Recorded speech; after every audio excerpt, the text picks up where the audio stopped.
Welcome back, MTG Joe here. Today we're doing another installment of the weekly meta breakdown where we look at the top performing decks on the MTG Arena ladder. This particular video is for the standard best of 3 traditional standard format. If you're looking for best of 1, there'll be a separate video, and we're getting through Explore and Historic for both best of 1 and best of 3 as soon as large enough data sets are available, or there's enough kind of influx of some of the new cards potentially coming in that would warrant decks being kind of changing from week to week. But as always, we get the data from UntapGG, which is a companion tool that runs alongside your Arena client.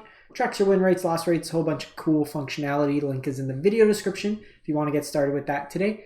I'll also paste all these deck lists into the comments if you want to copy and paste.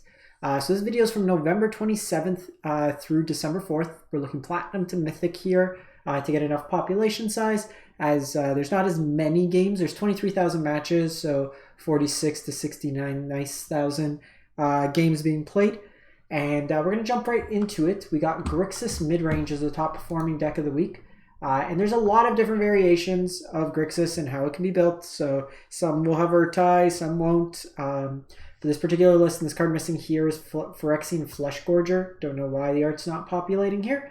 But with this deck here, it's kind of built around the core of Fable the Mirrorbreaker, Corpse Praiser, Bloodtithe Harvester. You'll see these typically in the Grixis shells. This particular Grixis version is going with the Invoke Despair plan. Notably, no Sheoldreds in the main of this one here. Playing more of a control game. You got cut downs, abrades, go for the throats, make disappears, but no Sheoldreds. So this deck, other than the one Phyrexian Fleshgorger, won't have many ways in terms of gaining the life back. You got your Reckoner, Bankbusters, card advantage, and you're also seeing a Mishra's Research Desk as a way to cheaply get some card advantage mixed into the deck as well. In terms of the sideboard, we go over kind of where you'd bring in cards for certain matchups. Sheoldred's good in the kind of mirrors, any sort of aggressive deck where you want to gain life, like any red base removal deck, stuff like that. I would have a hard time dealing with it. Liliana for the grindy or control games, Bankbuster for the grindy control games, Negate for the non-creature, so the Grixis mirrors, control mirrors, anything like that. Go for the throat, Abrade as just more removal options. So what you'd likely do is if you're kind of playing into these bigger mana decks, you'd move out some of those cheaper removal options, bring in Go for the Throat where it's relevant, but bring in the negates, stuff like that. And then you got Mishra's Research Desk for grindy games, and then Duress as well. Most of the format is kind of grindy games, to be honest. So having access to some counter spells, hand hate, stuff like that, and just recurable card draw engines are quite valuable. We then go to Mono Black Aggro at 67%. Again, Phyrexian Fleshgorger here. So similar concepts on the top end with your Fleshgorgers, but playing a full 4 of. 4 Invoke Despairs. You're playing 1 Sheoldred main. You got Gix Trespasser as your 3 drops. And then you got like Misery Shadow that can get bigger. Exile your opponent's stuff. Razor Lash as a way to come back from your graveyard. Tenacious Underdog to come back from your graveyard. We got the Crown in here for card advantage, Evolve Sleeper, and then you got Cut Down and Go for the Throat as 7 pieces of main board removal. Again, sideboard wise, grindy matchup with your Planeswalkers, anything that would potentially be bringing in Farewell. The Soldiers matchup, any kind of like weenie aggro, Graveyard Hate, Grind Hate, Hand Hate for like Grixis, Esper Mirrors, and then Cut Down for the more aggressively slanted decks.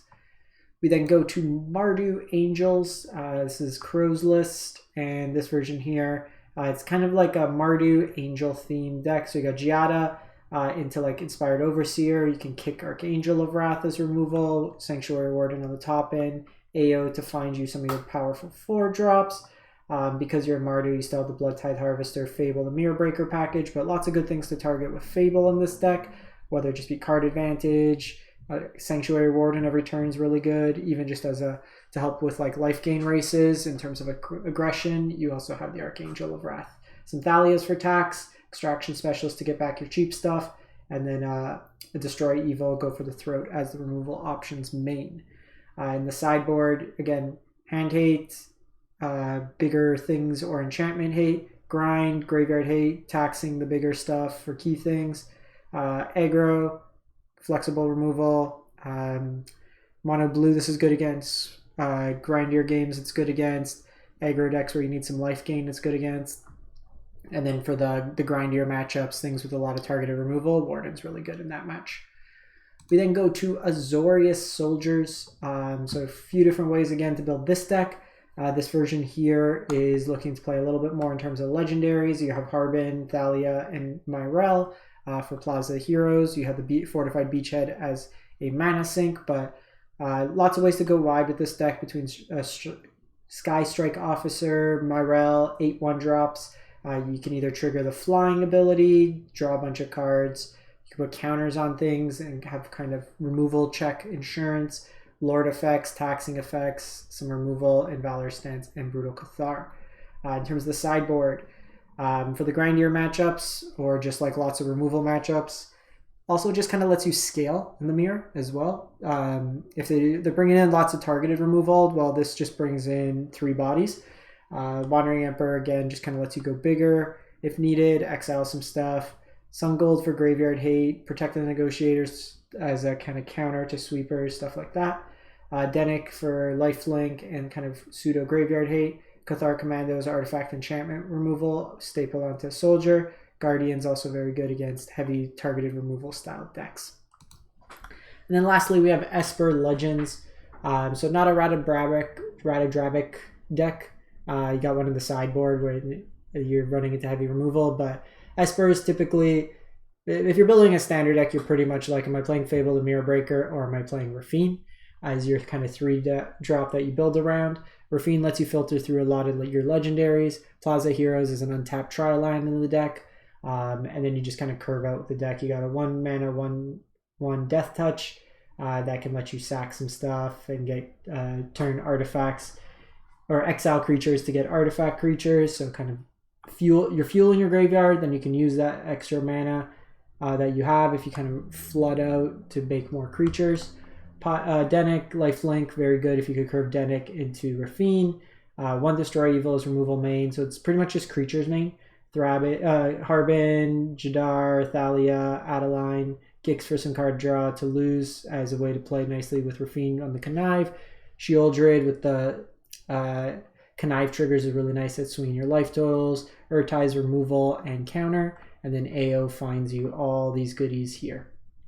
Sideboard, another Emperor when it's relevant, another Sheoldred for the life gain swings, Ratadrabic versus a lot of targeted removal, Brutal Cathar's removal, Unlicensed Hearse as Graveyard Hate, Disdainful Stroke versus like the Invokes, that kind of big mana decks, Burn Down the House, stuff like that, and then Destroy Evil as removal for some of the bigger stuff. So that's pretty much it for the week. Let me know what you've been playing in Best of 3 Standard, if there's anything that's deviating from what you're seeing here, any deck you're surprised to see or not see, and we'll catch you next time. Thanks for watching, and if you can, as always, drop a like, comment, and if you haven't done so, subscribe to the channel. Thanks for watching.